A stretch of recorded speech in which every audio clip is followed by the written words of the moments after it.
Last time on Year 1, Jenna got more familiar with the students she'd be teaching this year, especially the ones who are determined to test the boundaries. The biggest thing that I'm struggling with is just the kids who refuse. Like the kids who straight up, I'll say, please come back to your seat. They'll say no. And was surprised with a few instances where she needed to get school staff involved. I had students who were fighting. They said some very inappropriate things to each other, so I had to write a referral. Luckily, I have an awesome team. My counselor, she actually took my class for like 15 minutes. She decided to pull everyone to the carpet and read them a story while I filled out this form because she could tell that I just wanted to get it done because I was stressed about it. On this episode, as some of those behavioral issues continue, Jenna has no choice but to call on the most important part of a student's support system, their parents. This is Year 1 from Carnegie Learning, a podcast that chronicles all the ups and downs of one teacher's first year in the classroom. I'm your host, Kanika Chadha-Gupta. Over the course of the school year, parents and teachers need to touch base for a variety of reasons. Aside from the open houses and parent-teacher conferences, there are many times when they need to connect periodically about academic progress, homework assignments, school events, or attendance and behavior. Laying the foundation for an open and communicative relationship early on is an important part of the job, especially if it comes time for a more difficult conversation. One thing I like to do at the very beginning of the school year is I call every single parent within the first week of school. Again, this is Maggie, a teacher who has had 15 years of experience in communicating with parents. It's hard the first day because I think you're exhausted as a teacher mentally. You're running on a high because you're super excited, but also you have 1,000 things running through your brain. So I usually tell parents, I'll say, well, I may be giving you guys a call here within the first week. And just saying, hey, I saw so-and-so today. I just want to tell you they did a really nice job coming into circle time and raising their hands. Or so-and-so did a really nice job of helping their friend out when they were looking for something. And it's funny because you get different reactions from parents. Some of them are like, what happened? What'd he do? What'd she do? Or, hi. What is she going to say? And other times, parents like, oh, yeah, thanks for calling. And then I always ask parents, is there anything I can do to help you? Or do you have any questions or anything that you'd like me to know about your child that maybe would help me to understand them better? And I think when you open up that door of communication with them, that door's been opened. You've had that communication laid out, and hopefully it sets the tone for a good year for you and them. Today, teachers can communicate with parents in a variety of ways. Email, newsletters, texts, video chats, and even social media are used just as often as a phone call or handwritten notes. Every once in a while, if I have a student who has a particularly rough day, I'll send them a message on Seesaw, which is our technology platform, or I'll send them an email being like, hey, this person did this today. Having so many options to communicate really empowers teachers to keep up a regular dialogue with parents, which hopefully leads to mutual trust and understanding of the student's strengths and needs. To help communicate some of the behavior issues she's facing, Jenna has started using a behavior sheet. If a student has a behavior sheet, then you track their behavior throughout the day. So I have 3 students that I track their behavior throughout the day, which is a lot to juggle, first of all. 3 different sheets for literally you check yes or no for 3 different columns of, are they following directions the first or second time? Yes or no for every single hour. Are they keeping their hands to themselves for every single hour? Are they off task or out of their seat for every single hour? It's a lot. But that's a lot of communication with those parents, because those are the parents that you mostly need the most communication with, are the students who are having those behavior issues. For more extreme instances, like a fight between 2 students, a good old-fashioned phone call to the parents is necessary. And this is a new experience for Jenna, which has made her very nervous for a few reasons. I remember being so scared to call them, because that was really my first call home about anything. And, just talking on the phone, phone anxiety is real. So talking to these parents who obviously are going to be frustrated and disappointed in their kids' actions, hopefully anyway. Basically what I did to calm myself down was I wrote a literal script of what I was going to say before I called her. A sheet of paper with 3/4 of it filled with just full sentences from start to finish. And I'm sure it sounded that way on the phone when I read it. Like, I was so nervous. I'm pretty sure I just sounded like a robot, like reading from a literal page of paper, because that's what I was doing. But that helped my brain be like, this is the story. These are the facts. This is what I'm going to say. So I was glad that I had that second to kind of figure out my thoughts before I talked to them. But they were very supportive. They were very, on my side. They were trying to figure out the root of the problem, and they went home and they talked to their child, and that was that. And I've been in contact with them for a lot of things, and she's a very communicative parent. It went as well as it could have, but obviously talking to parents is just scary because you never know what they're going to say. Thankfully, Jenna is dealing with parents who are equally invested in the success of her students, but it doesn't make it any less nerve-wracking. I think every time I talk to a parent, there's just a little part of me that's like, oh, will this be it? Will this be it? Is this the time where I'm going to get chewed out? Sort of thing. And I hope it never happens, but I feel like it's kind of inevitable. But not all parents are as receptive to a teacher's feedback. And while having these direct conversations is part and parcel with the job, it can be disheartening when their efforts in the classroom aren't matched at home.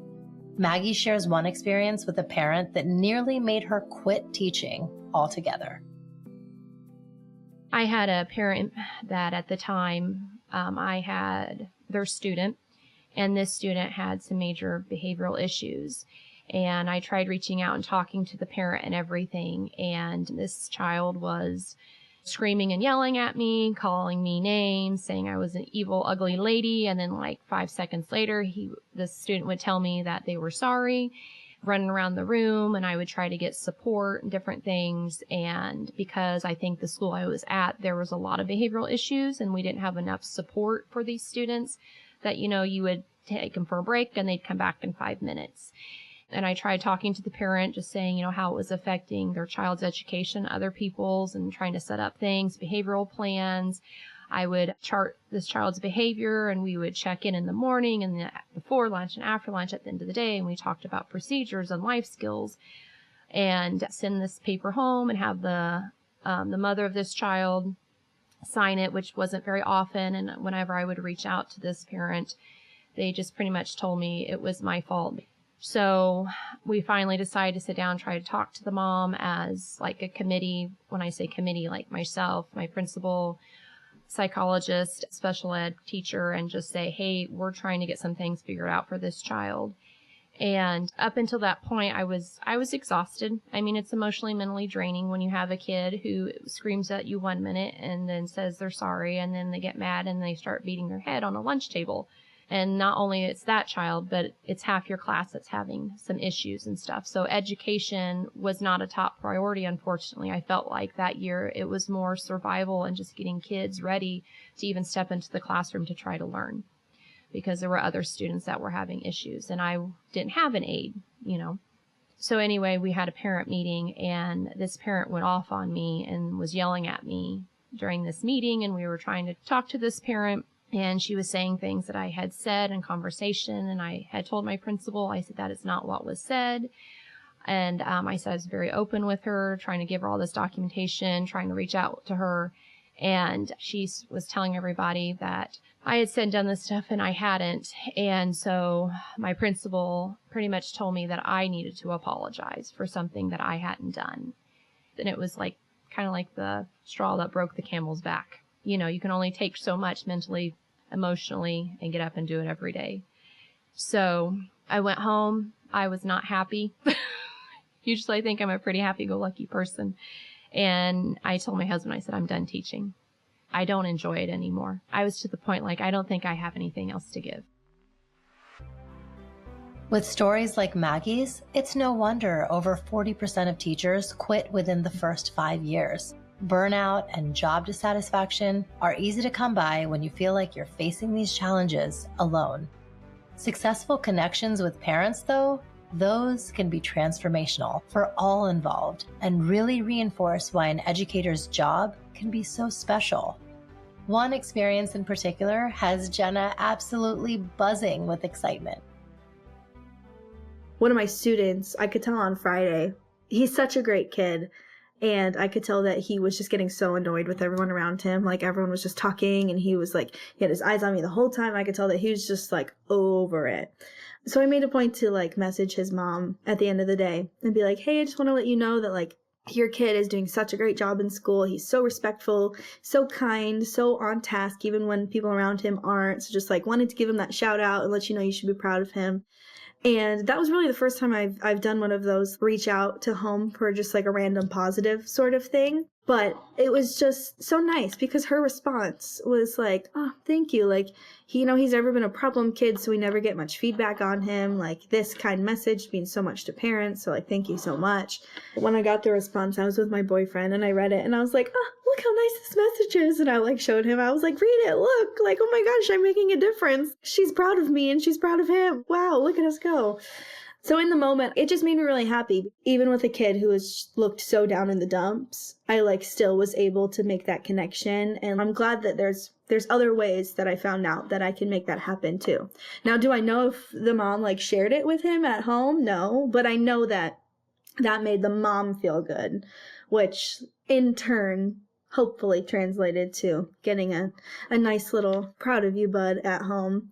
And I'm like, oh, you know what? Reaching out to home doesn't always have to be a negative thing. Like, it could be a nice positive thing. So that was a nice little moment for me to step back and be like, oh, no, I'm making a positive impact too, as much as I have to do the disciplining and the contacting home for negative reasons. So just knowing that like my words can impact students, not just in class and how they do in class, but hopefully outside of school too.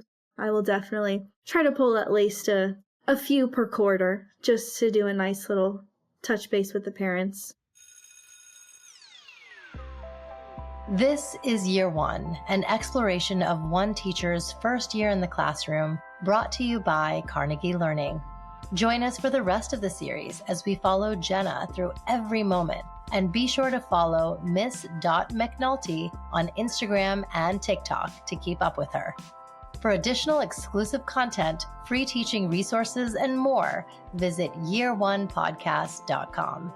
Next time on Year One, Jenna has her very first parent-teacher conference, and it comes with a few surprises. Something I wasn't prepared for was most of these parents were very emotional about their children. I had 2 parents cry in front of me about their student. I felt like a counselor. I felt like a therapist. As you've heard, parental involvement in a child's education is so important. That's why I'm inviting Jenna and Janet Irwin, mom of 2 and VP of Marketing at Carnegie Learning, to be guests on my show, That's Total Mom Sense. We're going to talk about what a good parent-teacher relationship looks like and how as parents we can support teachers to help our kids succeed in the classroom.